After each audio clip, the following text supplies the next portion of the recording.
नमस्कार, मैं हूं चंदेश्वर शर्मा और आप देख रहे हैं भारत चक्र न्यूज। पी चिदंबरम ने शनिवार को चुनावी बॉन्ड को वैध रिश्वतखोरी करार दिया है। उन्होंने दावा किया है कि जैसे ही इसकी नई किस्त 4 अक्टूबर को खुलेगी, यह भारतीय जनता पार्टी के लिए सुनहरी फसल होगी।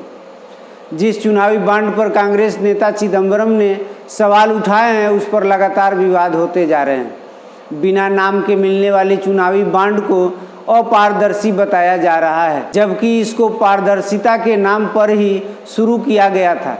इसके तहत मिलने वाले चुनावी चंदे का अधिकतर हिस्सा बीजेपी को ही मिलता रहा है।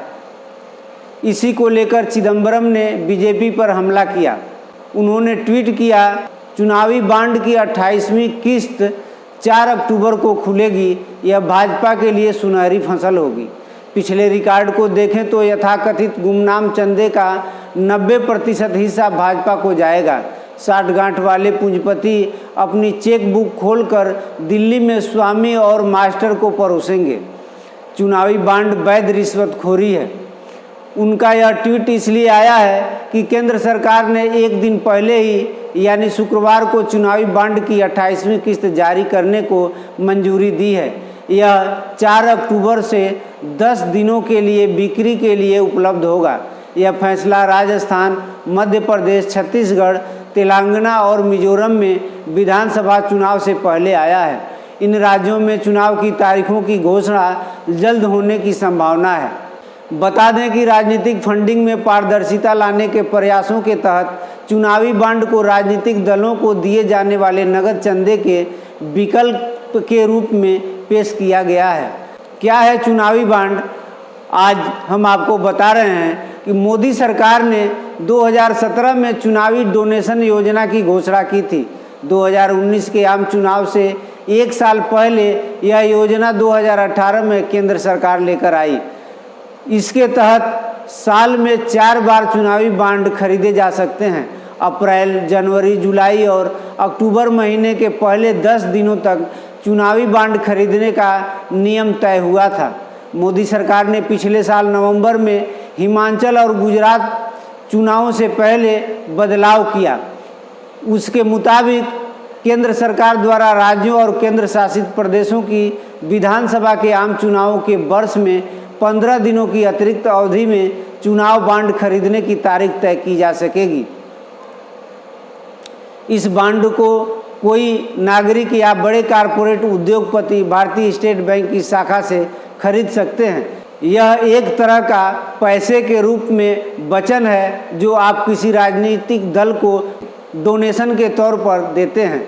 इलेक्टोरल बॉन्ड 1000 रुपये, 10,000 रुपये, 1 लाख रुपये और 10 लाख रुपये और 1 करोड़ रुपये का लिया जा सकता है।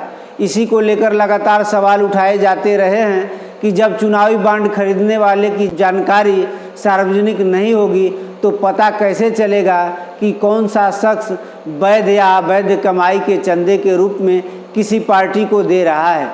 यहीं पर पारदर्शिता का सवाल उठा। कांग्रेस आरोप लगाती रही है कि चुनावी बॉन्ड योजना नरेंद्र मोदी के सबसे गड़बड़ कृत्यों में से एक है, क्योंकि यह देश में चुनावी प्रणाली और लोकतंत्र को कमज़ोर करती है।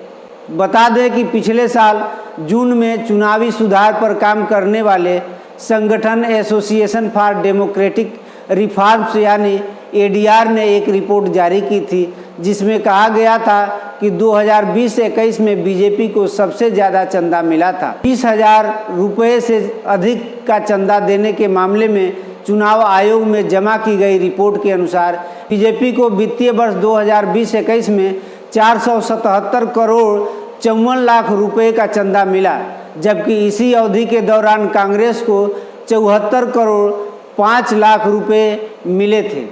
एडीआर की रिपोर्ट के अनुसार वित्त वर्ष 2020 में पार्टियों द्वारा 3,429.56 करोड़ रुपए के चुनावी बॉन्ड को भुनाया गया और इसमें से 87.29% 4 राष्ट्रीय दलों बीजेपी, कांग्रेस, टीएमसी और एनसीपी को मिला।